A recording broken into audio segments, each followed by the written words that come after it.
नमस्कार विद्यार्थी मित्रांनो, मी डॉक्टर प्रतिभा जाधव.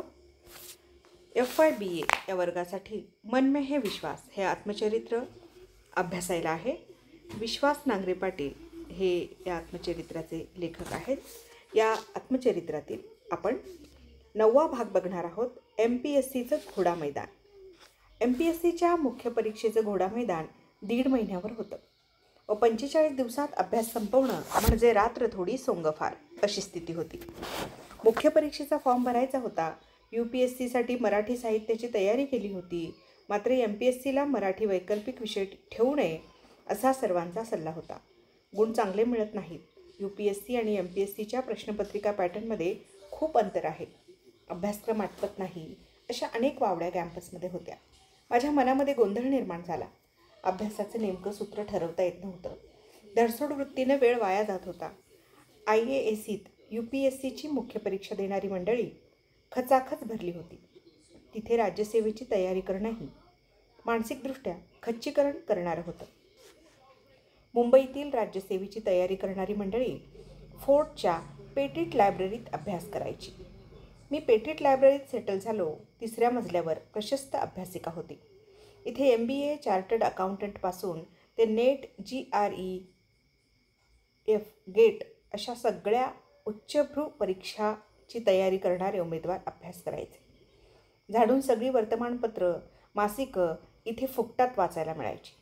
अभ्यासाचा कंटाळा आला की फेमिना, फिल्मफेअर, स्टारडस्ट सारख्या मासिकातली मसालेदार चित्र पाहिली जायची. शेजारीच असणाऱ्या आनंदाश्रम या साऊथ इंडियन खानावळीमध्ये 12 रुपयात राईस प्लेट मिळायची. दुपारी फोर्टमध्ये काम करणाऱ्या सगळ्या चाकरमान्यांची या स्वस्त खानावळीत गर्दी व्हायची. आमच्यासाठीही हीच परवडणारी जागा होती. शिवाय भातावर खानावळवाला 1 चमचा तूपही वाढायचा. दुपारी जेवणानंतर ताव मारून भरपेट लायब्ररीत परतायचो. या पारशी लायब्ररीत शेजारपाजारच्या कॉर्पोरेट ऑफिसमध्ये काम करणाऱ्या स्कर्टमधल्या अनेक मॅडम लंच ब्रेकच्या वेळी यायच्या. त्यांना चेअरवर बसतेवेळी खूप कसरत करायला लागायची. अभ्यास करणाऱ्या दुपारच्या जेवणानंतर आळसटलेल्या, अर्धवट दाढी वाढलेल्या विश्वामित्रांसाठी हे दृश्य म्हणजे डोळ्यांसाठी संजीवनी असायची. माझा मित्र संजय देशमुखही पूर्वपरीक्षा पास झाला होता. मुख्य परीक्षेच्या तयारीसाठी तोही फोर्टच्या पेटिट लायब्ररीत अभ्यास करायचा. त्याचा हा 3रा अटेम्प्ट होता. त्यानं मला समाजशास्त्र वैकल्पिक विषय म्हणून निवडण्याचं सुचवलं आणि विषय समजावून सांगेन असं आश्वासनही दिलं. संजयने समाजशास्त्रात MPhil केलं होतं. शिवाय तो राज्यसेवेची मुख्य परीक्षा 3ऱ्यांदा देत होता. मात्र त्याचा स्कोअर फार उत्साहवर्धक नव्हता. वेळ नव्हता. फॉर्म भरला. मग संजयचं ऐकून व त्यानं दिलेल्या भरवशाच्या जीवावर समाजशास्त्र व इतिहास हे वैकल्पिक विषय निवडले. 45 दिवसांच्या अभ्यासाचं गणित मांडलं तर मला समाजशास्त्राच्या अभ्यासासाठी खच्चून 9 दिवस देता येणार होते. बाजारात गेलो.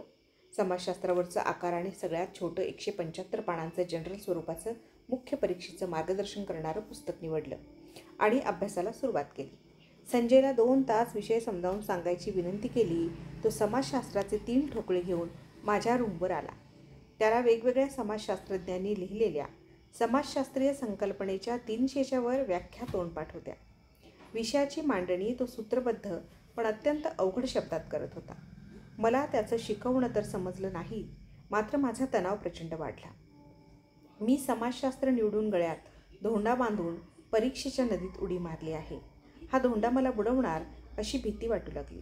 पण रिस्क घेणं हा आपला गुणधर्म आहे व जेवढी मोठी रिस्क तेवढी मोठी यशाची संधी. विचारांची ही खूणगाठ पक्की बांधली होती. माझी पाटी नवी कोरी होती. मी माझ्या स्वतःच्या समाजशास्त्रीय संकल्पना बनवायला लागलो. माझ्या आसपासच्या जीवनाचे अनुभवांचे संदर्भ समाजशास्त्रीय दृष्टिकोनातून वेगवेगळ्या विषयाच्या स्पष्टीकरणात जोडायला लागलो. अतिशय कमी काळात मी या विषयाला मनापासून भिडलो होतो. नव्याचे 9 दिवस म्हणतात. या नव्या विषयाशी मी 9 दिवस रोमांच केला. फ्रेश विषयाशी जवळीक करताना कंटाळा केला नाही की तो समजायला जास्त प्रतिसाद देता येत नाही म्हणून हिरमसलो नाही. त्याला भिडलो. त्याच्या भावविश्वात बागडलो. त्याची शेपूट पकडूनच धरली व समाजशास्त्राचा पेपर स्वच्छ अक्षरात मोठमोठी उत्तरं लिहून सोडवला.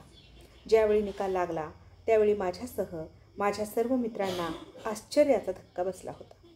समाजशास्त्रात MPhil असणाऱ्या आणि मूलभूत संकल्पनांच्या जवळपास 300 व्याख्या तोंडपाठ असणाऱ्या संजयला 200पैकी 85 गुण, तिथे मला 200पैकी 150 गुण मिळाले होते. या विषयाशी 9 वर्ष संसार करूनही संजयला न मिळालेलं मार्करूपी सुख मला माझ्या 9 दिवसांच्या अल्लड प्रणय साधनेनं देऊ केलं होतं. मी काय जादू केली हा सर्वांना प्रश्न पडला होता. खरं तर समाजशास्त्राची प्रश्नपत्रिका ढोबळमानानं जनरल स्वरूपाची होती. प्रश्नांची उत्तरं कोण कशी लिहितो त्याच्यावर गुण देण्याचे निकष ठरवले जातात. मी प्रत्येक उत्तरात कॉमन सेन्स उतरवला होता. यादव साहेबांनी सांगितलेले 6 नोकर माझ्या प्रत्येक उत्तराला घडवत होते. एक प्रश्न बलुतेदारी पद्धतीवर आला होता. मी खेड्यातून वाढलेलो, लहानपणापासून 12 बलुतेदार 18 आलुतेदारांच्या कुणब्यात माझं संगोपन झालेलं. मला या विषयाबद्दल पुस्तकात वाचायची गरज काय होती? मी जे लहानपणी अनुभवलं होतं तेच उत्तरपत्रिकेत उतरवलं. धर्मनिरपेक्षता संकल्पनेबद्दल टीकात्मक परीक्षण करा असा प्रश्न होता. मी निव्वळ समाजशास्त्रीय समालोचन केलं नाही. युरोपमध्ये 17व्या शतकात 30 वर्षाचं युद्ध झालं. कॅथोलिक व प्रोटेस्टंट धर्मपंथीयांमध्ये झालेल्या युद्धानंतर वेस्टफालियाचा तह झाला. या तहामध्ये सेक्युलरिझम या संकल्पनेचा उदय झाला. मी मुळातल्या या पार्श्वभूमीला हात घातला व माझ्या उत्तरात वेगळेपणा आणला. भारतात प्रचलित असणाऱ्या सहिष्णुतावादाची धर्मनिरपेक्षतेशी टीकात्मक तुलना केली. भारतीय राज्यघटनेचा चांगला अभ्यास होता. घटनेचा मूलभूत ढाच्यांचा अविभाज्य भाग असणाऱ्या या संकल्पनेचा देशाच्या अखंड देशी कसा संबंध आहे हे स्पष्ट केलं. अशा रीतीनं माझ्या समाजशास्त्रावरच्या उत्तरपत्रिकेत मी अभ्यासलेले मानव्यशास्त्रातील अनेक विषय प्रश्नानुरूप प्रतीत होत होते. अर्थातच हा माझा वेगळेपणा माझ्या सुदैवानं परीक्षकाला क्लिक झाला व तुफानी मार्क मिळाले. राज्यसेवेच्या परीक्षेत 10वी 12वीच्या लेव्हलचे अनिवार्य इंग्रजी व मराठीचे पेपर असतात. समाजशास्त्राप्रमाणे इंग्रजीसाठी भात्यातले वेगळे बाण काढले. मी रुकडीच्या NCCच्या वार्षिक शिबिरामध्ये राष्ट्रीय एकात्मतेवरच्या पाठ केलेल्या इंग्रजी निबंधानं मला साथ दिली. CSRच्या राष्ट्रीय पातळीवरील स्पर्धेत टॉप केलेला हा निबंध मी भाषण करण्यासाठी पाठ केला होता. त्यावेळी त्यातील अवघड भाषेचा फार अर्थ लागला नव्हता, पण भाषा ओघवती, आशयपूर्ण व आवेशाची आहे हे मात्र जाणवलं होतं. शब्द अवघड व उच्चारायला कठीण होते. आशय व संदर्भ न कळता हा निबंध मी पाठ केला होता. माझी एक चांगली सवय होती. शाळा कॉलेजमध्ये पाठ केलेली तयार केलेली प्रत्येक गोष्ट मी वेगळ्या फाईलमध्ये जपून ठेवायचो. कधी त्याचा नेमका उपयोग होईल त्याचा भरवसा नसतो. आणि मुख्य परीक्षेच्या इंग्रजीच्या अनिवार्य आणि महत्त्वाच्या 100 गुणांच्या पेपरच्या वेळी माझा हा बाण चपखल लागला. योगायोगानं 40 मार्कांसाठी if I were a prime minister हा निबंध आला होता. आता NCC कॅम्पमध्ये पाठ केलेल्या राष्ट्रीय एकात्मतेवरील भाषणाचा अलीकडे केलेल्या इंग्रजीच्या अभ्यासामुळे मला अर्थ लागत होता. या भाषणात योग्य ठिकाणी चपखल बदल करून मी पंतप्रधान झालो तर या विषयाच्या अंगानं मी ते उत्तरपत्रिकेवर मांडलं. माझ्या राष्ट्रीय एकात्मतेवरील भाषणाची सुरुवात the strength of the nation lies not in its loud claims and mouth watering directive principles of the state policy but in the spirit of service and that of the complete dedication of one's both body and soul to the cause of unity and integrity of the nation. मी पंतप्रधान झालो तर या निबंधाची सुरुवात नेमक्या ठिकाणी विषयाशी सुसंगत बदल करून अशी केली. The strength of the nation lies not in Prime Minister's loud claims and his mouth-watering directive principles of the state policy, but it lies in Prime Minister's spirit of service and that of his complete dedication to the unity and integrity of the nation. अशा प्रकारच्या प्रासंगिक व व्यक्तिगणिक बदलांमुळे माझा निबंध भाषेनं दष्टपुष्ट झाला. खरं तर इंग्रजी चांगलं असणाऱ्या इंग्रजी माध्यमामध्ये शिकलेल्या मुलांनाही या पेपरमध्ये गुणांची 70 गाठता येत नाही. पण मी माझ्या प्रसंगावधानामुळे गुणांमध्ये 90 गाठू शकलो. म्हणून अभ्यास हा कॉमन सेन्स आहे. तो कसा व कधी वापरायचा हे कळलं पाहिजे. आणि हो, प्रत्येकाचं तंत्र वेगळं असतं. कोणाचं तरी तंत्र तसंच्या तसं कॉपी करण्याचा प्रयत्न केला तरी आपण तोंडघशी पडण्याचा संभव असतो. PR पाटलांनी ही माझी निबंधाची क्लुप्ती जशीच्या तशी वापरायचं धाडस केलं आणि इंग्रजीत सपाटून मार खाल्ला. त्यामुळे आपलं नियोजन, अभ्यासपद्धती आणि स्मार्ट तयारीचे फॉर्म्युले हे स्वतःच्या निकषांवर बनवायचे असतात. दुसरा वैकल्पिक विषय इतिहास हा हक्काचा विषय होता. त्यात आधुनिक जगाचा व भारताचा इतिहास एवढाच अभ्यासक्रम होता. UPSCच्या व MAच्या तयारीमुळे हा पेपर उत्कृष्टपणे सोडवला. 1857च्या बंडावर आलेल्या प्रश्नावर हे बंड की उठाव की स्वातंत्र्ययुद्ध या तिन्ही अंगानं टीकात्मक उत्तर दिली. इटलीच्या एकीकरणाच्या प्रश्नावर युरोपचा तत्कालीन परिस्थिती दर्शवणारा नकाशा काढला. स्वातंत्र्य लढ्यातील गांधीजींच्या धोरणात्मक व रचनात्मक कार्यक्रमावर चर्चा केली. प्रत्येक आंदोलनानंतर त्यांनी काही काळ सामाजिक सुधारणा व वैयक्तिक सत्याग्रहाकडे का व कसं व्यवच्छेदक लक्ष दिलं याचा सविस्तर विचारविमर्श केला. थोडक्यात थोड्याशा वरच्या स्तराची वाटतील अशी विचारात्मक व टीकात्मक दोन्ही प्रकारची उत्तरं लिहिली. सामान्य अध्ययनाच्या दोनपैकी एका पेपरमध्ये महाराष्ट्रावर प्रश्न होते व दुसरा UPSCच्या धर्तीवर होता. दुसरा पेपर अभ्यास झाल्यानं तुलनेनं अधिक सोपा गेला. पण एकूण सगळ्या पेपरांची भट्टी जमली होती. परीक्षा झाली त्यावेळी पास होईल असा आत्मविश्वास होता. PWDचं रेस्ट हाऊस फार दिवस राहण्यासाठी परवडणारं नव्हतं. दर आठवड्याला एक्सटेन्शन घ्यावं लागायचं. त्यावेळी चिरमिरीसाठी कारकून खूप त्रास द्यायचे. रेस्ट हाऊस सोडायचा निर्णय घेतला. युनिव्हर्सिटीची परीक्षा दिली नव्हती, त्यामुळे हॉस्टेलला प्रवेश मिळणार नव्हता. मुंबईमध्ये राहण्याचाच प्रश्न निर्माण झाल्यानं वैतागलो होतो. पुस्तकं पॅक केली, कुर्ल्याला बस पकडली, गावी निघून गेलो. पुढचा अभ्यास कोल्हापूरला करायचा असा विचार केला होता.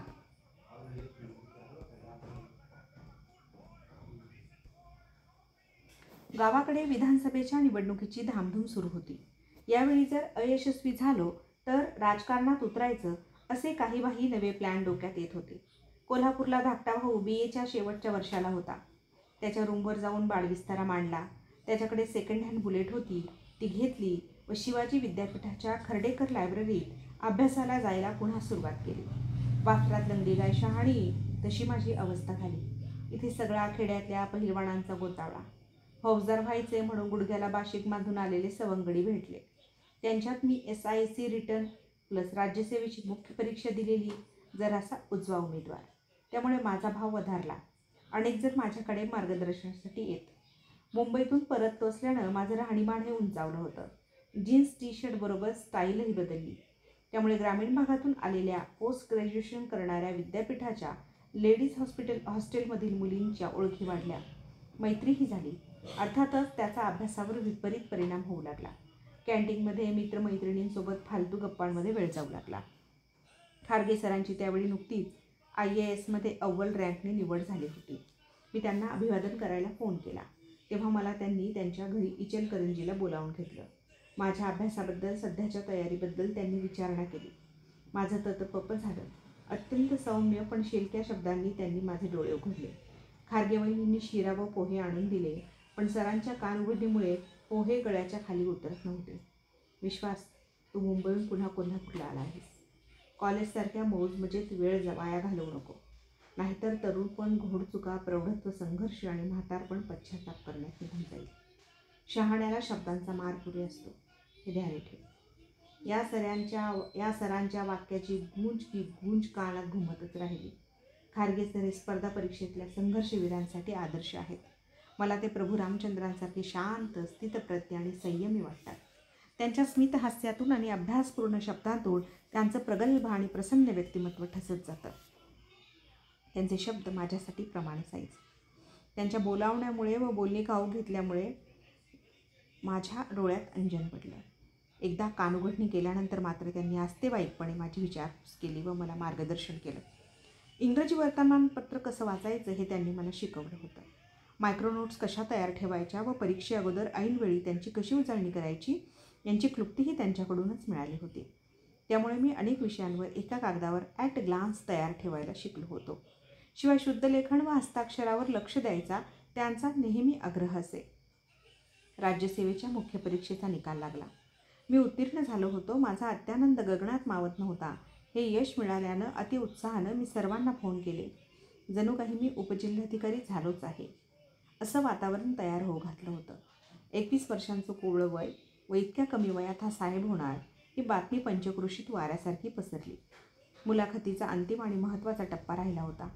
मुलाखत म्हणजे औपचारिकता उरली आहे अशा भ्रमात मी गेलो. भ्रमाचा भोपळा लवकरच फुटणार होता. गावाकडे गेलो. आणि मोठमोठ्या बढाया मारू लागलो होतो.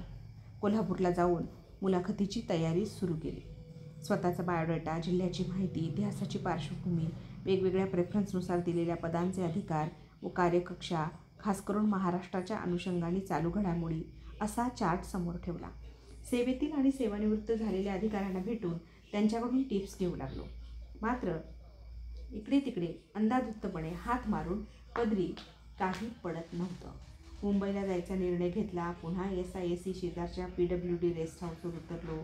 पेट्रीट लायब्ररी व SIACमध्येही अनेक जण मुलाखतीचा कॉल आल्याने तयारी करत होते.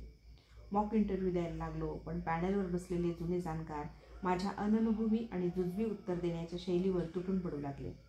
माझ्यात सुधारणेला खूप वाव आहे असा शिवरा मिळू लागला. पण मुलाखतीची तारीख तोंडावर आली होती. स्टडी सर्कललाही गेलो. डॉक्टर आनंद पाटलांनीही 35 मिनिटात 35 प्रश्न विचारले. मुख्यत्वे प्रश्न महाराष्ट्रातल्या आर्थिक धोरणावर होते. त्यांनीही माझ्या तयारीबाबत असमाधान व्यक्त केलं. मुलाखतीचा दिवस उजाडला. 3-4 आतेभाऊ आणि 2 मित्र रात्री मला मानसिक प्रेरणा आणि पाठिंबा द्यायला आले. जणू काही मी निवडणुकीचा अर्ज भरणार होतो. त्यामुळे 10x10च्या रूमवर एकतर दाटीवाटीने झोपावं लागलं. त्यातले 2 जण रात्रभर घोरत होते. मला चित्रविचित्र स्वप्नही पडली. तेव्हा मी 21 वर्षांचा होतो. त्यामुळे हनुवटीवर आणि गालावर काही ठिकाणी दाढीचे खुंट यायचे. अशी बोकडासारखी दाढी महिन्यातून एकदा करायचो. मुलाखतीच्या दिवशी स्वच्छ दाढी करणं आवश्यक होतं. तो रविवारचा दिवस होता. फोर्टच्या परिसरात फिरलो. सलूनच सापडत नव्हतं. शेवटी चर्चगेटला एक हायफाय सलून उघडं दिसलं. आत घुसलो. दाढी केली. मिशा ट्रिम केल्या. बिल 100 रुपये झालं.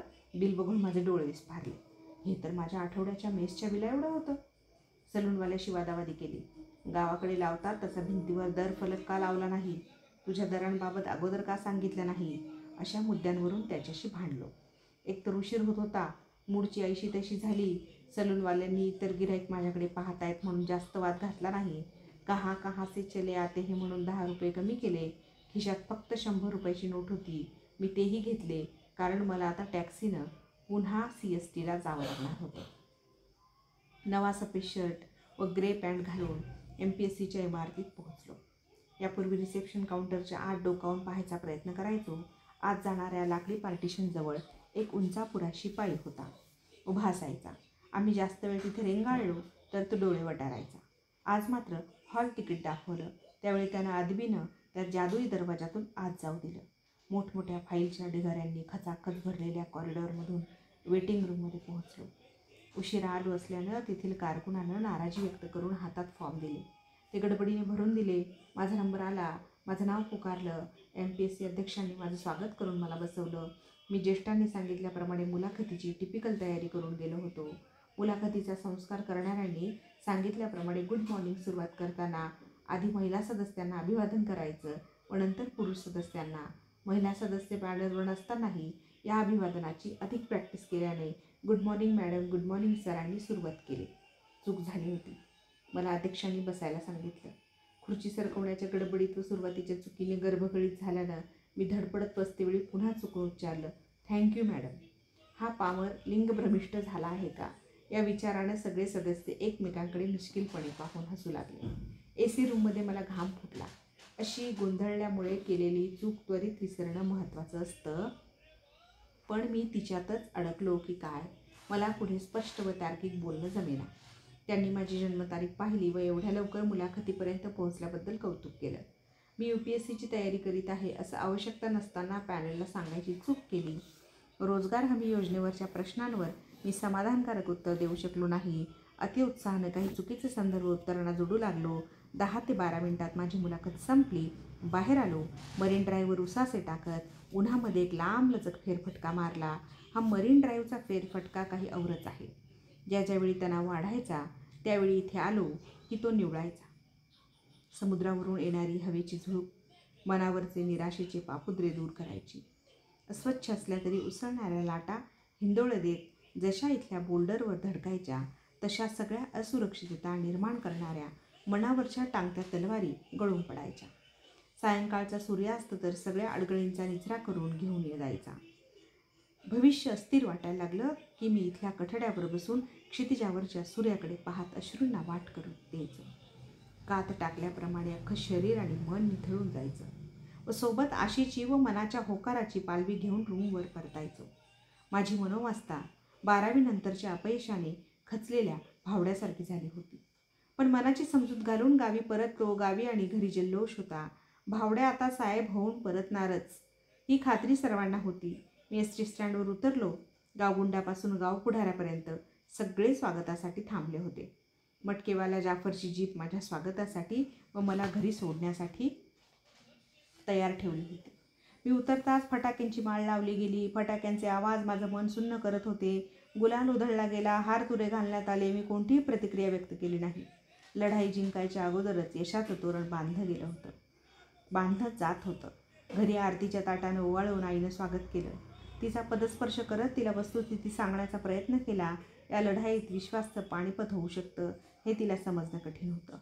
निनाईच्या आशीर्वादानं सगळं चांगलं होईल या मतावर ती ठाम होती. बऱ्याच वर्षांनी घरी काहीतरी चांगलं होणार होतं.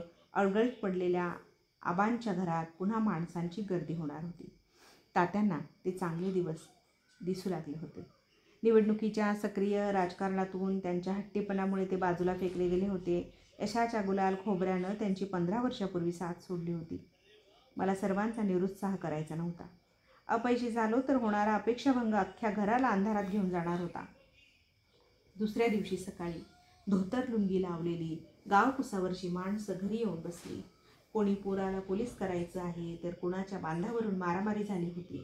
पोलीस ठाण्याच्या फौजदाराला फोन करा अशी अर्जावी घेऊन ही मंडळी भेटायला आली होती. मटकेवाला जाफर सेठही कडक इस्त्रीचे कपडे घालून त्याची नवीन कॉलेज घेऊन भेटायला आला. भाऊसाहेब, कोल्हापूर सांगलीला जायला आपली गाडी आहे बरं का, निरोप द्या, 5 मिनिटात ड्रायव्हरसह पाठवतो, असं आईने दिलेल्या चहाचे भुरके मारत तो मला सांगत होता. त्याच्या अवैध व अनैतिक साहसाचा मला संताप आला.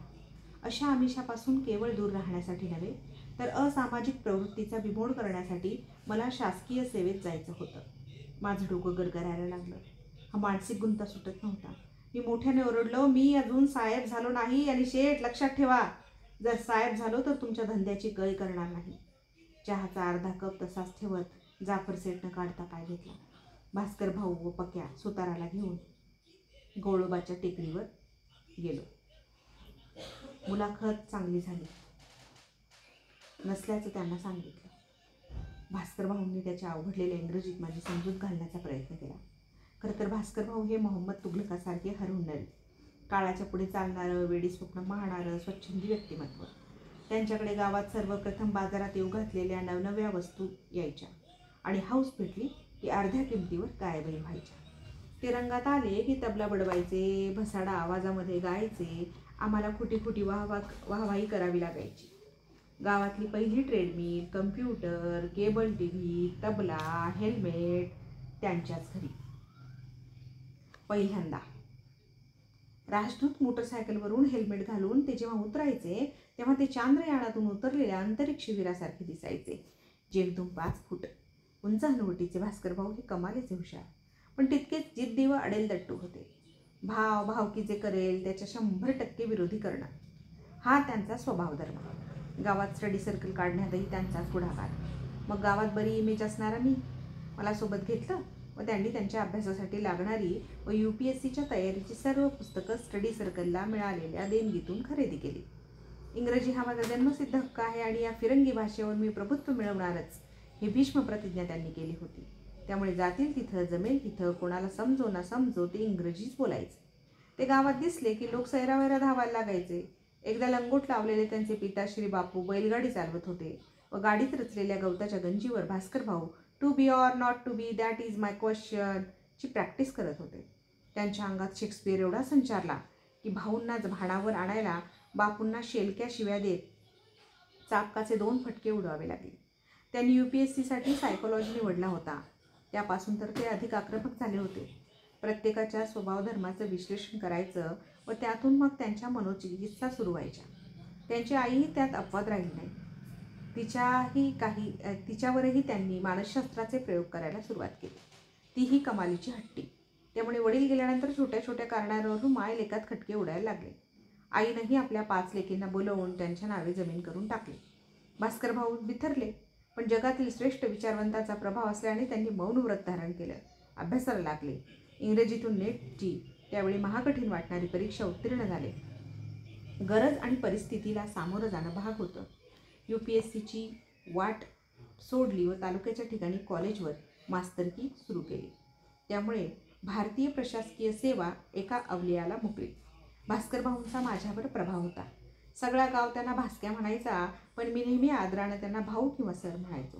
तासनतास आमच्यामध्ये इंग्रजीत गप्पा रंगायच्या. पण मी हुशार होतो. कोळोबाच्या डोंगरावर पोहोचल्यावर त्यांच्यासोबत इंग्रजीत बोलायचं. त्यामुळे 2-4 गावभटकी कुत्री सोडली तर आमच्या इंग्रजी संवादाकडे कुतूहलानं पाहणारं कोणीच नसायचं. ते शेक्सपियरपासून ते मिल्टनपर्यंत इंग्रजी साहित्याचे प्रवाह साक्षात उभे करायचे. उदाहरणं द्यायचे व अवघड विषय सोप्या पद्धतीने सांगायचे. त्यांचं सारं काही अजब होतं. त्यांनी मला पुन्हा अभ्यासाला लागायचा सल्ला दिला. महागड्या मायानगरीत कुठे राहायचं हा मोठा प्रश्न होता. त्यामुळे मुंबईच्या परतीचे दोर तर सध्यासाठी कापले गेले होते. पुन्हा कोल्हापूरला जायचा निर्णय घेतला. विंचवाचे बिऱ्हाड पाठीवर घेतलं व कोल्हापूरच्या शासकीय प्री-IAS ट्रेनिंग सेंटरवर ॲडमिशन घेतलं. नाव सोनूबाई, हाती कथलाचा वाळा, अशी या सेंटरची परिस्थिती होती. IASच्या नावाखाली चालणाऱ्या या सेंटरवर 90% मुलं PSI STI परीक्षेची तयारी करीत होते. SIACची ही सिस्टर इन्स्टिट्यूट होती. पण नेमकं उलट वातावरण होतं. UPSCची तयारी करणारा मी एकटाच होतो. गणेश कुलकर्णी व पांडुरंग पाटील हे दोघे रूम पार्टनर भेटले. रंग व स्वभावाने दोघे एकमेकांच्या बिलकुल विरोधी. गणेश कुलकर्णी सालस, सरळ, अभ्यासू, धार्मिक आणि प्रांजळ व्यक्तिमत्वाचे. त्यांच्या सोलापुरी ढंगाच्या बोलीभाषेत कमालीचा गोडवा. रोज सकाळी अर्धा तास गुरुदेव दत्ताची पूजा करायचे, अनेक तंत्रमंत्र म्हणायचे. मी त्यांची खिल्ली उडवत असे. त्यांच्या वडिलांच्या तरुण वयातील मृत्यूनंतर आईनंच दोन्ही भावंडांना मोठं केलं. मोठे भाऊ नवी मुंबई महानगरपालिकेत अधिकारी, गणेशरावही त्यांच्याच मार्गाने पावलं टाकत होते. कमालीच्या ध्येयनिष्ठेने व जिद्दीने ते अभ्यास करायचे. मला त्यांची सोबत आवडायला लागली. आम्ही दोघे विद्यापीठात अभ्यासाला जायला लागलो. मी MPSCची मुलाखत देऊन आल्यानं सर्वांच्या आकर्षणाचं केंद्र होतो. जरी मुलाखत चांगली झाली नसली तरी कक्ष अधिकाऱ्याची किंवा वित्त व लेखा अधिकाऱ्याची वर्ग 2ची पोस्ट मिळेल याची मला शाश्वती वाटत होती. UPSCची पूर्वपरीक्षा जवळ येत होती. तयारी मनाप्रमाणे होत नव्हती. त्यामुळे अटेम्प्ट वाया जाईल या भीतीने परीक्षा द्यायची की नाही असा गोंधळ मनात होता. लायब्ररीत MSCचा अभ्यास करणाऱ्या मुलींपैकी एक हिरो सिनेमामधल्या मीनाक्षीसारखी दिसणारी मुलगी आवडायला लागली. ती लायब्ररीत येऊन बसली की अभ्यास व्हायचा नाही. शेवटी धाडस करून तिला नाव विचारायचा पक्का निर्धार केला. गणेश कुलकर्णींना सोबत घेतलं. माझा विचार ऐकून त्यांना कापरं भरलं. आम्ही बस स्टॉपवर तिच्या येण्याची वाट पाहत बसलो. If I do not miss, are you miss Paranjpe, असे एक इंग्रजीतलं वाक्य पाठ करून ठेवलं होतं. बस स्टॉपवर ती आणि तिच्या 3 मैत्रिणी आल्या. गणेश मला काढता पाय घेण्याचा आग्रह करत होते. मी धाडसानं पुढे गेलो आणि पाठ केलेल्या त्या वाक्याला नैसर्गिकपणे उच्चारण्याचा प्रयत्न केला. तिनंही yes, I am miss Paranjpe असं अनपेक्षित उत्तर दिलं. तुमचे वडील PWDमध्ये काम करतात का, या माझ्या बालिश प्रश्नालाही तिने होकारार्थी उत्तर दिलं. फासे उलटे पडले होते. तिनं मात्र मला नाव घेऊन विचारलं, तुम्ही विश्वास नांगरे ना? MPSCची परीक्षा देताय ना? मग अभ्यास करा. इथं अनेक विश्वामित्र येतात व मजनू बनून निघून जातात, असं सुनावलं. कुणाला तरी पटवणं किंवा प्रेम करणं हा प्रांत आपला नाही याची पुन्हा एकदा खात्री झाली होती. पांडू पाटील हे गणेशरावांच्या नेमकं उलट व्यक्तिमत्व.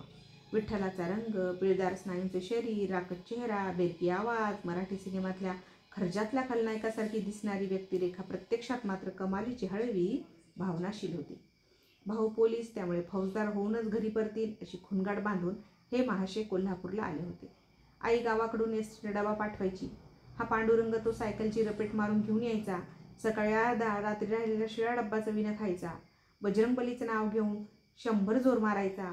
ज्यावेळी त्याच्या पिळदार स्नायूतून घामाच्या धारा लागायच्या त्यावेळी गणेशराव व मी घामाच्या वासानं बेजार होऊन नाकासमोर अगरबत्ती लावून अभ्यास करायचो. पांडुरंग नेहमी छाती मोजायचा. ती किती फुगते, मग PSIच्या मोजमापात भरते का, हेही तपासत असे. PSIच्या पूर्वपरीक्षेचा निकाल लागला. पांडुरंग नापास झाला. गणेशराव पास झाले. हताश पांडुरंग खिंड मनानं गावी जायचा विचार करीत होता. त्यावेळी मी त्याला येणाऱ्या राज्यसेवेच्या पूर्वपरीक्षेला बसण्याचा आग्रह केला. पांडुरंगाचं हस्ताक्षर कमालीचं टपोर आणि रेखीव. त्याच्या लिहिण्यात जिवंतपणा. 11वीपासून त्यानं शास्त्रशाखा निवडली होती. त्यामुळे त्याचं मन रमत नव्हतं. उलट साहित्य व मानव्य विषयात त्याला गती होती. त्यानं रडत खडत परीक्षा द्यायचा निर्णय घेतला. आम्ही तिघांनी राज्यसेवेची पूर्वपरीक्षा दिली. PSIच्या मुख्य परीक्षेचा निकाल लागला. गणेशराव परीक्षा पास झाले. त्यांनी शिवाजी विद्यापीठाच्या मैदानावर शारीरिक परीक्षेची तयारी सुरू केली. पण ते किडमिडीत शरीर महिनाभरात किती सुधारणार? ते PSIची शारीरिक परीक्षा द्यायला गेले, पण खूप खूप फुगवूनही त्यांचं छाताडं भरलं नाही. असं सांगत अपयशी मुद्रेनं परतले. या काळात सुखदुःख सारखी असल्यानं पक्की जीवाभावाची मैत्री व्हायची. स्वार्थ नसायचे, उद्दिष्ट सारखी होती. युद्ध एवढं मोठं होतं की एकमेकाला आधार दिल्याशिवाय शत्रूशी झुंज देता येणार नव्हती.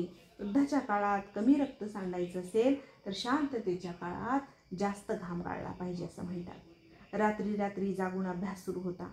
MPSCचा निकाल काही कारणानं लांबला होता. रोज MPSC स्कॅमच्या बातम्या वर्तमानपत्रात वाचायला मिळू लागल्या. अस्थिरता आणि अधीरता वाढू लागली. या मानसिक गोंधळ व द्विधा मनस्थितीमुळे UPSC पूर्वपरीक्षा दिलीच नाही. MPSCची राज्यसेवेची पूर्वपरीक्षा मात्र दिली. पण 1995चं वर्ष पेपरफुटीमुळे गाजलं. सापशिडीच्या खेळात पुन्हा शून्यातून सुरुवात करायला लागते की काय अशी भीती वाटत होती. आणि हो, ही भीती खरी ठरली. मुलाखतीचा निकाल लागला. उपजिल्हाधिकारी दूरच. कुठल्याही वर्ग 2च्या कुठल्याही पदांच्या यादीत माझं नाव सापडत नव्हतं. मी पुरता हादरलो होतो. गेल्या काही महिन्यात पाहिलेल्या स्वप्नांचा चुराडा झाला होता. नियतीने पुन्हा आरंभ रेषेशी आणून उभं केलं होतं. या स्पर्धा परीक्षेच्या चक्रव्यूहापासून कुठंतरी दूर पळून जावं अशी वैफल्यग्रस्त मनस्थिती झाली. गणेशरावांनी मनाची समजूत घालण्याचा प्रयत्न केला. ईश्वर कृपेने सगळं ठीक होईल, जे काही होतं ते चांगल्यासाठी होतं असे सनातनी विचार ऐकवून मला त्यांनी नरसोबाच्या वाडीला जाण्याचा आग्रह केला. आम्ही दोघे ST बस पकडून त्याच रात्री कृष्णेकाठच्या नृसिंह सरस्वतीच्या मंदिरात गेलो. सायंकाळची वेळ होती. आरतीचा प्रचंड नादमय उमंग होता. नृसिंह सरस्वतींच्या तेजोमय मुखमूर्तीचं दर्शन घेतलं. यापूर्वी देवावर फार विश्वास नव्हता. नेहमी त्याच्याशी मला हे दे ते दे असा मागणीचा सूर असायचा. आज काहीतरी त्याग करायचा मूड झाला. माझ्याकडे यावेळी द्यायला काहीच नव्हतं, पण त्या कृष्णातली सगळ्यात आवडणारी गोष्ट ध्येयप्राप्तीपर्यंत त्यागण्याचा निर्धार केला. कोल्हापूरच्या मातीतील पाटलाच्या पोराला सुकं मटण आणि तांबडा रस्साच प्राणप्रिय असणार. जोपर्यंत UPSCच्या परीक्षेत यशाचं तोरण बांधत नाही तोपर्यंत मांसाहाराला स्पर्शही करणार नाही अशी श्री गणेश कुलकर्णीच्या साक्षीनं नृसिंह सरस्वतींच्या मंदिरात प्रतिज्ञा केली आणि पुन्हा हायवेवर ट्रक पकडून गावी आलो. माझ्या अपयशाची बातमी पंचक्रोशीत पसरली. माझे काही भाऊबंद गावात दारू पिऊन काही कारण नसताना देशमुख साहेबांना लाखोली वाहत होते. वडिलांनी त्यांची खिन्नता चेहऱ्यावर दाखवली नाही. पहाटे पहाटे देवीचं दर्शन घेऊन पोराला संघर्षासाठी पुन्हा ऊर्जा दे असं साकडं त्यांनी निनाईला घातलं. मला जवळ घेऊन त्यांनी निराश व्हायचं नाही, पुन्हा लढायचं असा आशीर्वाद दिला. सकाळी गावातील अनेक मंडळी माझ्या अपयशाने व्यथित झाल्याचं दाखवण्यासाठी घरी येऊन भेटून गेली. काहींनी भावड्या असं कसं झालं रे म्हणून गहिवर काढला. मैतानंतर भेटायला येतात तसा सर्वांचा सूर होता. यातनं सावर रे बाबा असा आधार वयस्कर मंडळी देत होती. काही जण निष्ठीपणे पैशाशिवाय वोसल्याशिवाय साहेब होता येतं का असं वडिलांना पटवून देण्याचा प्रयत्न करत होते. मी बाहेरून शांत होतो, पण आतून ज्वालामुखीचा उद्रेक झाला होता. प्रचंड धग निर्माण झाली होती. या लाभारसाला योग्य दिशा देऊन निराशेचं अधपतन करून नव्या जोमानं नवी लढाई जिंकायची होती. अपयशाने पराभवानं चक्रावून गेलो होतो. गावातल्या अनेक जणांना माझ्या अपयशानं आनंद झाला होता. अशा वेळी विचार केला, अरे जिंकायची मजा तेव्हाच आहे जेव्हा अनेक जण तुमच्या पराभवाची आतुरतेने वाट पाहत असतात. आईवडिलांचा फोटो टेबलावर ठेवला आणि मग या प्रेरणास्त्रोतातून इंधन घेऊन अभ्यासाचे इंजिन सुरू करून वेग पकडायचं ठरवलं. यावेळी कोणताही गोंधळ घोषणा घालायच्या नव्हत्या.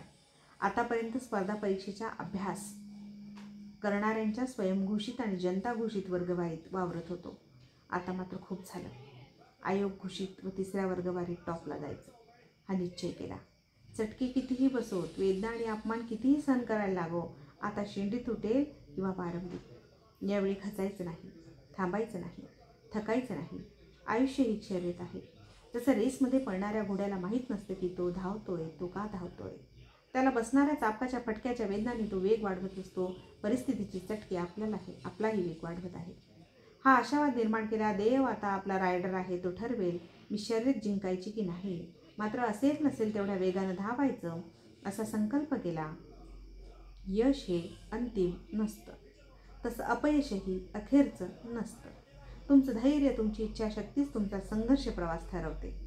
निर्धारानं तू चाल पुढं, तुला परवा कशाची, असं स्वतःला बजावलं आणि माझ्या आयुष्याला दिशा आणि कलाटणी देणारी ती 95-96च्या परीक्षेच्या प्रांतातली अंतिम घोडदौड सुरू झाली. गेल्या 1.5 वर्षात परीक्षा प्रक्रिया माहीत झाली होती. विषयाचा आवाका आला होता. अभ्यास कसा करावा याची कल्पना आली होती. अभ्यासाला लागणारी पुस्तकं जमवली. अपयश चाखलं, त्यातून काय करायचं नाही हे शिकलो. आता यशस्वी होण्यासाठी लागणारे सर्व ठोकताळे मांडले. मांड घालून अभ्यासाला बसायला अभ्यासिका कधीमधी गरज पडेल तेव्हा मार्गदर्शन मिळेल यासाठी गुरु आणि रात्री झोपायला मिळेल एवढी सोय मुंबईत करायची होती. पुन्हा मुंबई गाठली. देशमुख साहेबांच्या आमदार निवासातील रूमवर पत्र्याची पेटी बळकटी टाकली. हुतात्मा चौकातली पेटीत लायब्ररी गाठली व प्लॅनप्रमाणे अभ्यासाला लागलो.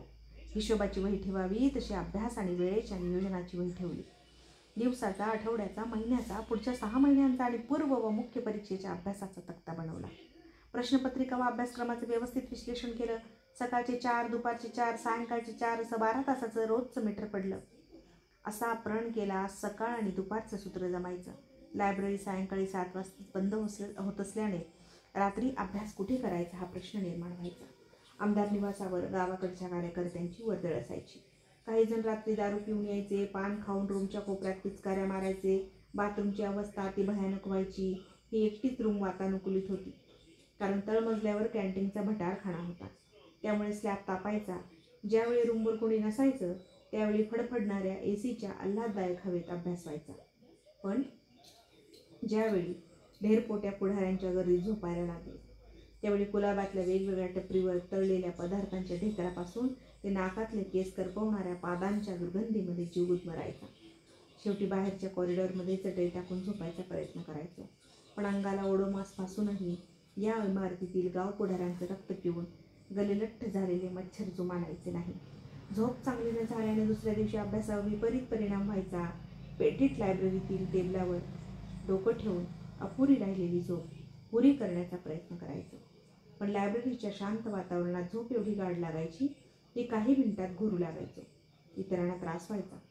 म्हणून शिपाई अनेकदा वॉर्निंग देऊ लागला, इथूनही हकालपट्टी नको. म्हणून दक्षिण मुंबईच्या उच्चभ्रू वस्तीत रूम शोधायला लागलो. वरिष्ठ अधिकाऱ्यांच्या रिकाम्या सर्वंट क्वार्टर्समध्ये मी PWD वाले रिकामी रूम भाड्याने देतात हे ऐकलं होतं. त्यामुळे मुंबईत पोस्टिंग करताना या 2200 स्क्वेअर फुटांच्या सरकारी निवासस्थानात राहत होतो त्या यशोधन इमारतीतही त्या संघर्ष काळात सर्वंट क्वार्टर मिळते का पाहायला आलो. शेवटी अभ्यासाचे 12 वाजता आहेत म्हणून मुंबईतील मराठी माणसाप्रमाणे दक्षिण मुंबईतून कल्याणच्या पुढे आंबिवली येथे आतेभावाच्या रिकाम्या रूमवर स्थलांतर केलं. आंबिवलीच्या इराणी वस्तीतून या रूमवर पायी चालत जावं लागेल. इथे अनेकदा पोलिसांच्या धाडी पडायच्या. या इराणी वस्तीत अनेक लुटारू राहतात असं ऐकायला मिळायचं. पहाटे 3 वाजता उठायची 10वीची सवय पुन्हा लावून घेतली. आईनं गावाकडून तुपात शिरा भाजून दिला होता. तो स्टोव्हवर शिजवून गरम दुधामध्ये मिसळून पोटभर खायचो. तासभर रूमवरच अभ्यास करायचो. 4:30ची लोकर पकडून पेटीत लायब्ररीच्या दरवाजात 5:30ला धडकायचो. पहाटेच्या वेळी आंबिवलीला ट्रेनमध्ये बसायला जागा मिळायची. ट्रेनच्या प्रवासातही चांगला अभ्यास व्हायचा. वेळापत्रकाची घडी हळूहळू बसायला लागली. पेटीतमध्ये जायचंही कमी करायला लागलो. शेजारीच गावाकडचे कुटुंब होतं. त्यांच्या घरी खानावळ लावली होती. आतेभावाच्या रूमचं रूपांतर अभ्यासाच्या जादुई गुहेत झालं होतं. पुस्तकं सगळीकडे अस्ताव्यस्त पसरलेली असायची. कधी शिरा तर कधी साखर सांडली तर लाल मुंग्या व्हायच्या. बऱ्याचदा या चावक्या मुंग्या आणि घोंगावणाऱ्या माशांशी तह करून झोपावं लागेल. खानावळीत रविवारी मटणाचा बेतही असे. खूप चलबिचल व्हायची. पण यश मिळेपर्यंत मांसाहार न खाण्याचा निश्चय ढळू दिला नाही. डाळभात आणि भाकरीवर गाडी चालत होती. पण त्याचा परिणाम असा झाला की पोट भरायचं नाही आणि सुस्तीही यायची नाही. भुकेल्या वाघासारखा मग अभ्यासावर तुटून पडायचो. अभ्यासही स्मार्ट पद्धतीने सुरू होता. स्मार्ट म्हणजे स्पेसिफिक, मिजरेबल, अचिवेबल, रिअलिस्टिक आणि टाईम बाउंड. अर्थातच नेमका, पक्का, मोजका, गाठता येईल तेवढा, वस्तुनिष्ठ आणि विहित वेळेत संपेल अशा स्वरूपाचा. अशा पद्धतीनं आता अभ्यास करायला शिकलो होतो. युक्त्या आणि क्लुप्त्यांचा वापर शक्य तिथे करायचो. इतिहासाच्या नकाशावरील प्रश्नांसाठी वेगवेगळ्या काळातील महत्त्वाच्या स्थानांचं महत्त्व लिहावं लागेल. असे कालसदृश्य नकाशे तयार केले व काही खोलीत तर काही अगदी टॉयलेटमध्ये चिकटवले. कमोडवर बसल्या बसल्या या 60 मार्कांच्या प्रश्नांची तयारी होऊन जायची. प्रत्येक चॅप्टरवरचे महत्त्वाचे मुद्दे काढले. ते लक्षात ठेवण्यासाठी त्यांची जोड काही ठिकाणी गलिच्छ, काही ठिकाणी अश्लील संज्ञाशी लावली. आपोआप अशा विकृत गोष्टी परमनंट मेमरीमध्ये जायच्या आणि परीक्षेवेळी आपसूक आठवायच्या. माहीत नाही बुवा की चांगलं लवकर का विस्मरतं आणि वाईट तेवढं कायमचं स्मरणात का राहतं. कदाचित खूपच मानवी प्रवृत्ती असावी. आंबिवलीहून 2 स्टेशन दूर टिटवाळा आहे. आठवड्यातून एकदा तिथल्या गणपती बाप्पाच्या मंदिरात रिचार्जिंगसाठी जायचं. मित्रजवळ नसायचे, त्यामुळे आता देवालाच सवंगडी बनवून त्याच्याशी संवाद साधायचो. सुखदुःख त्याला सांगायचो. आज काय केलं आणि उद्या काय करणार याच्या नियोजनाची चर्चा सकाळी अंघोळीनंतर भिंतीवरील कॅलेंडरातील देवाशीच व्हायची. फायदा हा झाला की मला ईश्वर माझ्या पाठीमागे उभा आहे असा उगाचच विश्वास वाटायला लागला. खरं तर गणपतीशी एवढं नातं जुळलं की मी माझ्या पूर्व मुख्य परीक्षेच्या मुलाखतीचा आणि मला कोणत्या राज्यात नेमणूक झाली हे अशा सर्व निकालांचे फोन सिद्धिविनायकाच्या मंदिरासमोरच्या टेलिफोन बूथवरूनच केले. ही कदाचित अंधश्रद्धा आहे, पण अभ्यासाच्या तपश्चर्येने आणि सात्विक शाकाहारी आहारानं मला आत्मिक बळ आल्यासारखं वाटायचं. कदाचित देवावरील अंधविश्वास असेल, पण देव हा चांगुलपणा, पुण्य, औदार्य, प्रेम, कृपादृष्टीचं प्रतीक आहे. हे लहानपणापासून एवढं बिंबवलं गेलं होतं. तो कष्टाचं चीज केल्याशिवाय राहणार नाही हा विश्वास होता. त्याचा आधार आहे ही खात्री झाल्यावर निराशा आणि हताशपणाच्या अनेक नाजूक क्षणी व्यसन किंवा वाममार्गाच्या आहारी गेलो नाही. पावसाळ्याचे दिवस होते. रापराप पाऊस पडायचा. मी राहत होतो ती ओसाडी मारत होती. माझ्या खोलीच्या मागे किट्ट झाडी होती. अनेकदा इराणी गुंडांची टोळी मोटारसायकलवर बाहेर येऊन उभी असायची, पण मला कधीही त्यांची भीती वाटली नाही. हो, रात्री कधी कधी कुत्री रडायला लागली की भूताची भीती वाटायची. सिनेमात पाहिलेली वेगवेगळी भूतं वेताळ समोर उभे ठाकायचे. मात्र यावेळी हाक दिली की मुन्नाबाईला सगळ्या ठिकाणी शंका निरसन करायला बापू धावायचे, तसे रूमच्या कोपऱ्यात माझ्यासाठी बाप्पा उभा असायचा. 26/11च्या रात्रीही मृत्यू समोर होता. खरं तर तो अनेकदा येऊन धडकत होता, पण AK-47शी मुकाबला करताना क्षणभरही माझा पिस्तूलधारी हात थरथरला नाही. बुलेट प्रूफ जॅकेट नव्हतं तरी क्षणभरही भीती वाटली नाही किंवा शंका आली नाही, कारण ताजच्या प्रत्येक भिंतीत किंवा कोपऱ्यात बाप्पा उभा होता. तोच माझं बुलेट प्रूफ जॅकेट होता. तोच हिंमत आणि बळ देत होता. अशा अदृश्य शक्तींनी सकारात्मक बळ दिलं की अनेक अवघड विषय सोपे होऊन जातात. त्या रात्री त्या वास्तूमध्ये धर्माच्या नावावर भटकलेले व चुकीच्या संकल्पनांनी संमोहित केलेले तरुण अतिरेकी होते. त्यांना कोणीतरी जन्नतचा चुकीचा रस्ता सांगितला. त्यामुळे अखेर जे हॉस्पिटलच्या शवागारात कुजण्यामध्ये झाली आणि देशभक्ती आणि कर्तव्य भावनेने त्यांना जे सामोरे गेले, त्यांच्याशी भिडले, लढले, शहीद झाले, ते कायमस्वरूपी देशाच्या इतिहासाची सुवर्ण अक्षरं बनून राहिले. जर अधिकारांना सद्सद्विवेक बुद्धीची जोड मिळाली तर त्यातून ईश्वरी शक्ती तयार होते व व्यक्तीच्या हातून मानवतेची सेवा होते. जर अधिकार हा सद्सद्विवेक बुद्धी गहाण ठेवून चेकाळणाऱ्या आनंदासाठी वापरला तर त्यातून पाशवी शक्ती तयार होते व कृती आणि उक्तीतून सैतानी नंगा नाच सुरू होतो. चांगलं वाईट काय आहे आणि ते मी कसं स्वीकारलं किंवा अभेरलं पाहिजे यासंबंधी परमेश्वराला उद्देशून एक प्रार्थना आहे.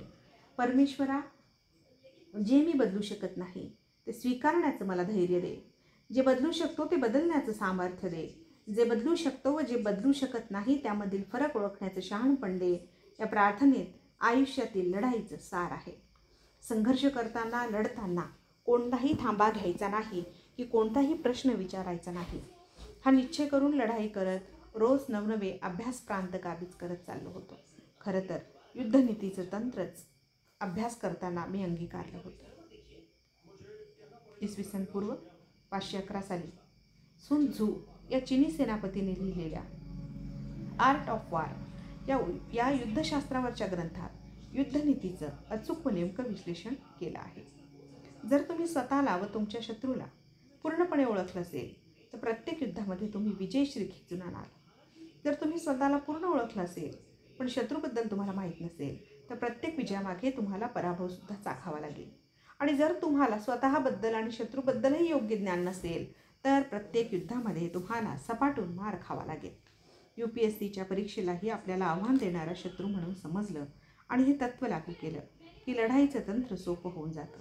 स्वतःच्या सामर्थ्य स्थानांचा अभ्यास करायचा आणि त्यांचा युद्धावेळी म्हणजे परीक्षेला सामोरं जाताना बेमालूमपणे उपयोग करायचा.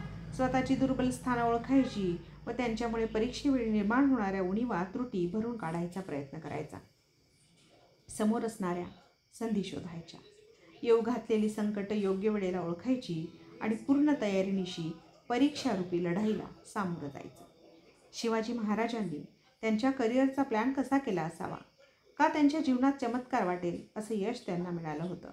प्लॅन म्हणजे दुसरं तिसरं काही नाही, तर काय करायचं, कसं करायचं, केव्हा करायचं आणि कोणी करायचं याचं चपखल आणि पद्धतशीर नियोजन. त्यांनी आपलं उद्दिष्ट निश्चित केलं. स्वतःवरचा अदम्य विश्वास ही त्यांची सर्वात मोठी पुंजी होती. काही नियम तोडले, काही संकेत झुगारले आणि नकारार्थी मंडळींना बाजूला सारले. मग स्वराज्याच्या कल्याणकारी राज्याची संकल्पना मांडली. त्यासाठी योग्य पारख करून माणसं व संसाधनं जमायला सुरुवात केली. स्वतःला साजेसं व उपयोगी पडेल असं युद्धतंत्र विकसित केलं. आवाज, धूळ, अग्नी आणि प्रकाशांचा बेमालूमपणे संदेश वहनासाठी उपयोग केला. वाघनखं, विटा, दांडपट्टा अशी नवी शस्त्र पाजळली. घोडदळ उभं केलं, आरमार मजबूत केलं आणि सर्वात अधिक महत्त्वाचं म्हणजे सामान्य माणसामध्ये स्वराज्याविषयी अतोनात प्रेम व निष्ठा तयार केली. भौगोलिक परिस्थितीचा योग्य अभ्यास करून गनिमी कावा विकसित केला. असं जर आपल्या दुर्बल स्थानाचा विचार आणि शक्तिस्थानांमध्ये योग्य व नेमका विकास केला तर दिल्ली अब दूर नाही. ज्यावेळी ताणतणाव यायचा त्यावेळी शिवाजी शिवाजी शिवाजी मंत्र जपायला सुरुवात केली. डाव नेमका पडायला सुरुवात झाली आणि 6 महिन्यावर असणारी लढाई, वर्षभरावर असणारी लढाई आणि ती जिंकण्याचं सूत्र, तंत्र, मंत्र याच्या नियोजनामध्ये मी अनेक तास घालवायचो. तयारीसाठी आत्ताच घाम काढत होतो की जेणेकरून लढाईच्या वेळी कमी रक्त सांडावं लागेल. अनेकदा मोह प्रलोभित करायचे. खुंट असणारी दाढी, गोल गळ्याचा टी-शर्ट व जीन्सच्या स्लीपर असा पेहराव असायचा. त्यामुळे सुशिक्षित भिकाऱ्यासारखी छबी झाली होती. काही पाहुणे रावळेही सायंकाळच्या वेळी भेटायला गेलो तर जेवायला थांबला म्हणून नाक मुरडायचे. वाया गेलेला हुशार मुलगा अशी काहीशी इमेज झाली होती. एकदा एका आतेबहिणीच्या घरी सुट्टीच्या दिवशी गेलो. तिचे पती डॉकयार्डमध्ये शिपायाचं काम करतात. माझा असा देवदासी अवतार पाहून त्यांनी लांब लचक लेक्चर दिलं. 4 पैसे कमवून कुठंतरी सेटल होण्याचा सल्ला दिला. मी त्यांना MPSCच्या अधिकारी पदाचा इंटरव्ह्यू दिल्याचं सांगण्याचा प्रयत्न केला. पण त्यांच्या लेखी या सगळ्या परीक्षा म्हणजे जुगार आणि ज्यांना यश मिळतं त्यांनी खूप मोठा वशिला, पैशाचा वापर करून बाजी मारलेली असते.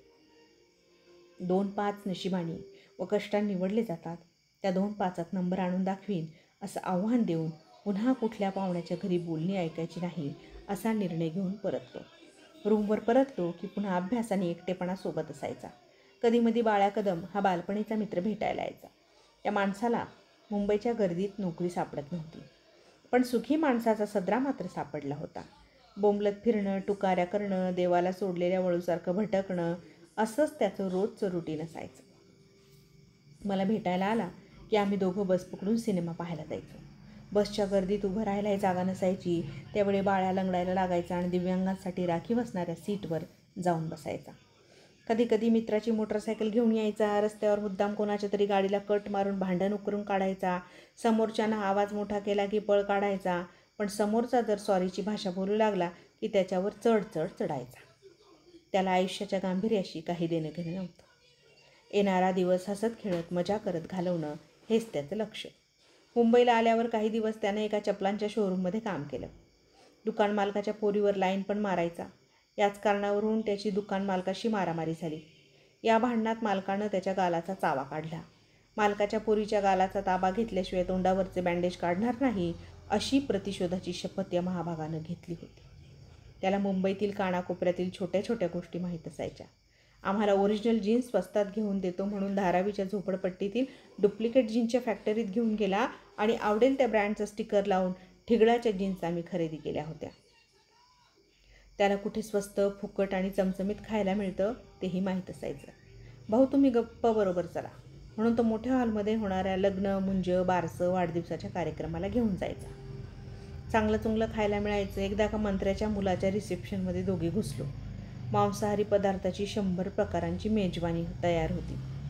बाळ्या कधी न पाहिलेल्या मेनूवर एवढा तुटून पडला की दुसऱ्या दिवशी त्याचं तोंड हनुमानासारखं फुगलं होतं. फुकटच्या नॉनव्हेजनं त्याच्या घशापासून ओठापर्यंत सूज आली होती.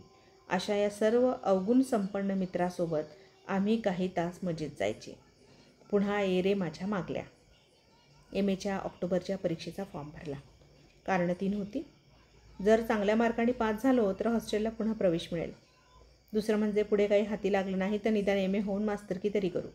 तिसरं म्हणजे MAच्या अभ्यासक्रमात इतिहास संशोधन, जगाचा इतिहास आणि समकालीन इतिहास या UPSCसाठी पोषक अभ्यासक्रमाची तयारी आपसूक होणार होती. इंग्रजी किंवा मराठी माध्यमातून पेपर लिहिता येत होते. त्यामुळे काही पेपर इंग्रजीतून व काही मराठीतून लिहिले. इतिहास मांडण्याची इंग्रजी लेखनशैली किती ताकदीची आहे याचीही प्रचिती येणार होती. मुख्य परीक्षेच्या तयारीशी सांगड घालून MAच्या परीक्षेला सामोरा गेलो. पेपर चांगले गेले. आंबिवलीच्या रूमवर एकट्याला अभ्यास करणं जिकरीचं व्हायचं. शिवाय CSTला जाण्या येण्यात खूप वेळ जायचा. शिवाजी निमट हा ठाण्याच्या शिवाईनगरमध्ये भाड्याच्या छोट्या 1 BHK फ्लॅटवर राहत होता. हा भलता अभ्यासू आणि वेडा मित्र होता. एकदा अभ्यासाला मांडी घालून बसला की 8 तास उठायचा नाही. याच्यासोबत अभ्यासाला धार येईल म्हणून ठाण्याला शिफ्ट झालो. म्हाडाच्या कॉलनीतील हा परिसर शांत होता. दिल्लीहून UPSCच्या पूर्वपरीक्षेच्या ऑडिओ कॅसेट मागवल्या. सायंकाळी विहार तलावावर जाऊन तिथल्या रोमान्समध्ये मशगूल जोडप्यांकडे दुर्लक्ष करून त्या वॉकमनवर ऐकायचा प्रयत्न केला. त्याचवेळी रंगीला हा चित्रपट सुपरहिट झाला होता. हाय रामा ये क्या हुआ सारखी उर्मिलाची मनोहश करणारी गाणीही ऐकायचो. रोजा सिनेमातील प्रियकरासाठी धावत येणारी प्रेयसी ही चुकून माकून तलावाकाठी तंद्री लागली की स्वप्नामध्ये भेटायला यायची. असे हॅल्युसिनेशनचे अनुभव अनेकदा यायचे. अभ्यासाची किक आणि स्वप्नांचा युफोरिया यामध्ये खूप जवळचं नातं आहे. त्यावेळी मुक्ता हा अप्रतिम मराठी सिनेमाही रिलीज झाला होता. त्यात नादू महानोरांची गीतं अप्रतिमपणे लयबद्ध केली होती. तू तलमअग्नीची पात जशी दिनरात जळावी मंद असे शब्द कानावर पडले किंवा रक्तात पेटलेल्या अगणित सूर्याण्णव अशा ओळी ऐकल्या की आत कुठेतरी स्फुल्लिंग पेटायचं. 1.5 किलोमीटरवर खानावळ लावली होती. खानावळीचा मालक महानगरपालिकेत शिपाई होता. प्रेमानं बायकोला भटक भवानी, सटवाई, चेटकीन अशा लाडीक शिव्या अहोजाहोमध्ये द्यायचा. शिपायाचं काम पण ऑफिसला तयार होऊन जाताना, अहो चेटकीनबाई, ऑफिसला चाललो हां, येताना तुमच्या कुत्रीच्या पिलांसाठी अभ्यासाचं काही आणायचं आहे का, असं शिवराळ पण आदरयुक्त भाषेत विचारायचा. हा खानावळवाल्यांचा कौटुंबिक उद्धार ऐकत मी आणि शिवाजी निमट खाली मान घालून फिदी फिदी हसत जेवायचो. मेसच्या बाहेरच साईबाबांचं सुंदर मंदिर आहे. इथंही मला रिचार्जिंग करणारं टॉनिक मिळायचं. मी मंदिराच्या प्रांगणात जाऊन बसायचो. थोडा वेळ बसून निमट्या कंटाळून निघून जायचा. अनेकदा आरतीची वेळ असायची. घंटेच्या नादब्रह्मानं मन प्रसन्न व्हायचं. शिवाय ठाण्यातील अनेक समवयस्क मुली दर्शनाला आलेल्या असायच्या. त्यामुळे डोळ्यांचाही व्यायाम व्हायचा. मास्लोच्या गरजांचा आलेख वाचला होता. त्यात शारीरिक गरजा पूर्ण झाल्या की मानसिक गरजांमागे माणूस लागतो व मानसिक संपल्या की अध्यात्माच्या मागे व अध्यात्मानंतर स्वयंसिद्धीकडे. पण आमचा आलेखावरचा बाण मात्र वय आणि परिस्थितीच्या द्वंद्वामुळे नेहमी वरखाली व्हायचा. कोणत्याही गरजेची पूर्तता होत नव्हती. त्यामुळे आलेखावर अनेक हिंदोळे निर्माण झालेले दिसायचे आणि आमचं यौवन काळातील भावविश्व हे नेहमी गिचमिटीत, गोंधळलेलं आणि अंधारलेलं असायचं. पूर्वीपासून स्वच्छतेची फार सवय नव्हती. त्यामुळे एकच महिनाभर न धुतलेला टॉवेल, एकच वर्षभर न धुतलेली बेडशीट व चादर आणि कधीही फिनेलनं साफ न केलेलं टॉयलेट. त्यामुळे घरमालक नाकाला रुमाल लावून रूममध्ये शिरायचा. जर पुढच्या वेळी टॉयलेटची अशी अवस्था ठेवली तर सामान बाहेर फेकून देईल म्हणून दमही भरून गेला होता. शेजारच्या फ्लॅटवरच्या गॅलरीत कपडे सुकवायला येणाऱ्या कुमारिकेकडे पाहण्याचा मोहही व्हायचा. पण तिच्या वडिलांनी डोळे मोठे केले की आपसूक मान पुस्तकात जायची. अशा या मुंबई ठाण्याच्या मायानगरीत मोहजालापासून स्वतःला प्रयत्नपूर्वक जपत पावलं टाकत होतं. शेजारच्या खोलीतून रविवारच्या दुपारी मटणाच्या रश्श्याचा, बोंबील तळल्याचा वास यायचा. वर्ष झालं होतं. वशाटाला शिवलं नव्हतं. या वासानं जीव कासावीस न व्हायचा. मन घट्ट होतं. निर्णय पक्का होता. देवाबरोबर करार होता. आता माझी बारी होती. अंगात 10 हत्तीचं बळ यायचं. अशा वेळी भूतकाळातील सगळी अपमान दृश्य फ्लॅशबॅकसारखी समोरून जायची. आता ही पृथ्वी हलवेन, गगनाला गवसणी घालेन, नदीला रोखून धरीन, हवेचा रोख मोडीन, पण विजय माझाच आहे. मशालीसारखा पेटेन, धनुष्य उचलीन, प्रहार करीन, सिंहासारखी गर्जना करीन, पण विजयश्री खेचूनच आणीन. थांबणार नाही, थकणार नाही, झुकणार नाही, थिजणार नाही, चालणार, धावणार आणि मात करणार प्रतिकूलतेवर आणि खेचून आणणार यशाची माळ. UPSCच्या पूर्वपरीक्षेत पहिल्या प्रयत्नाच्या वेळी दांडी उडाली असल्यानं आता चान्स घेणार नव्हतो. स्पीड विथ ॲक्युरेसी हे पूर्वपरीक्षेचं तंत्र असतं. बहुपर्यायी प्रश्नांचं आकलन वेगानं करावं लागतं. 4पैकी कोणता पर्याय हे निश्चित समजलं नाही तर कोणते 3 नाहीत हे एलिमिनेशन तंत्र महत्त्वाचं असायचं. शेवटच्या 3 महिन्यात आठवड्यातून 3दा प्रॅक्टिस टेस्ट सुरू केल्या. मिळतील तेवढे प्रश्नपत्रिकांचे संच जमा केले होते. घड्याळ लावून 2 तासांमध्ये वैकल्पिक विषयाचे 120 व सामान्य अध्ययनाचे 150 प्रश्न सोडवायचा सराव केला. त्यावेळी निगेटिव्ह मार्किंग पद्धती नव्हती. त्यामुळे ज्या प्रश्नाबद्दल पूर्ण अनभिज्ञ असायचो त्यांची अधिक तार्किक वाटणारी पर्यायी उत्तरं निवडायची. सरावामुळे व अभ्यासामुळे रोज स्कोअर वाढायला लागला. स्कोअरबरोबर आत्मविश्वास वाढत होता. यावर्षी पुन्हा MPSCनं 350 क्लास 1 आणि क्लास 2 पदांसाठी परीक्षा घोषित केली. रोजगार मिळेल या आशेने याही परीक्षेचा फॉर्म भरला. खरं तर PSI व STIच्या वर्ग 3च्या पदांसाठी सुद्धा परीक्षा दिली आणि या दोन्ही मुख्य परीक्षा खटाखट उत्तीर्ण झालो. UPSCच्या पूर्वपरीक्षेच्या 8 दिवस आधी PSIच्या शारीरिक चाचणीचा कॉल आला. व्यायामाची जराही सवय नव्हती. शिवाय मुंबई ठाण्यातील पोषणद्रव्य विरहित भोजनानं हाडाची काढ झाली होती. 2 ते 3 पुलअप्स निघत होत्या. 800 मीटर वेगानं धावायचं जमेना. चाचणी दिवशी नायगावच्या पोलीस मैदानात गेलो. आमच्या गावाशेजारचे PSI कांबळे तिथे भेटले. अनेकदा ते पेटेट लायब्ररीजवळ रेबॅनचा गॉगल लावून बुलेटवर ऐटीत मित्रांना भेटायला यायचे. त्यांच्याकडून फुकटचा कटिंग चहा मिळेल या आशेवर आम्हीही त्यांच्या खुशमस्कऱ्या करणाऱ्या मित्रांमागे उभे असायचो. त्यांनी जवळ येऊन पाठीवर थाप देऊन मनापासून शुभेच्छा दिल्या. नशीबवान आहेस विश्वास, मैदान आज मारायचंच. आयुष्यात अशी संधी एकदाच मिळते. तू पण आता माझ्यासारखा वारनेचा वाघ होणार, फौजदार होणार. मी अंगात उसना अवसान व बळ आणण्याचा प्रयत्न केला. 6 जणांच्या टीमला 400 मीटरच्या ट्रॅकवर वेगानं 2 राऊंड मारायचे होते. मी शिट्टी वाजतात वेग पकडला, पण 200 मीटरनंतरच माझ्या पोटात गोळा आला. कोपऱ्यात कुठेतरी जोरानं कळ आली. माझी गती मंदावली. दुसरी फेरी तर मी चालत चालत पूर्ण केली. PSI कांबळे मैदानाच्या बाहेरून ओरडून ओरडून पळण्याचा इशारा करत होते, पण माझी हवा गेली होती.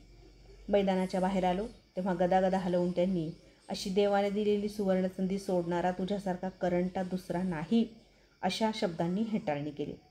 मी त्यांना एवढंच बोललो, साहेब, नशीब जर बलवत्तर असेल तर पुढच्या वर्षी याच वेळी तुम्ही मला सॅल्यूट कराल. शेख चिल्लीसारखी स्वप्न पाहायला तू मोकळा आहेस. आता जा, मोठ्या बाता मारण्यापेक्षा अभ्यास कर. आणि हो, जर मोठा साहेब झाला तर वारणे काठच्या वाघाला सलाम करायला मला लाज वाटायची नाही, अशा शुभेच्छाही त्यांनी दिल्या. थकून भागून रूमवर परततो. अंग प्रचंड दुखत होतं. निमटनं एक कॉम्बिफ्लेमची गोळी दिली. प्रिलियमच्या तयारीवरून पुन्हा एकदा हात मारायचा होता. पूर्वपरीक्षेच्या सामान्य अध्ययनासाठी मी 500 पानांचं एक रजिस्टरच बनवलं होतं. प्रत्येक अभ्यास भागासाठी 100 पानं असं त्याचं विभाजन केलं. अभ्यासाच्या प्रवासात जे काही त्या विषयाशी संबंधित महत्त्वाचं मिळेल ते त्या भागात अलगद लिहून ठेवायचं. त्यामुळे ट्रॅकवर नुसती फरफट व्हायची नाही, तर चोखंदळपणे ज्ञान फुलं वेचण्याचं काम व्हायचं. वेगवेगळ्या रंगाची, वेगवेगळ्या वासांची ही फुलं रजिस्टरच्या टोपलीत गच्च भरून ठेवली होती. आता त्यांचा वास व रंग ओळखण्याची वेळ आली होती. या व्यतिरिक्त सामान्य अध्ययनाचं युनिक व टाटा मॅकग्राहिलचं किट रंगीबिरंगी केलं होतं. अभ्यासावेळी 3 टप्प्यात चॅप्टर वाचायचो.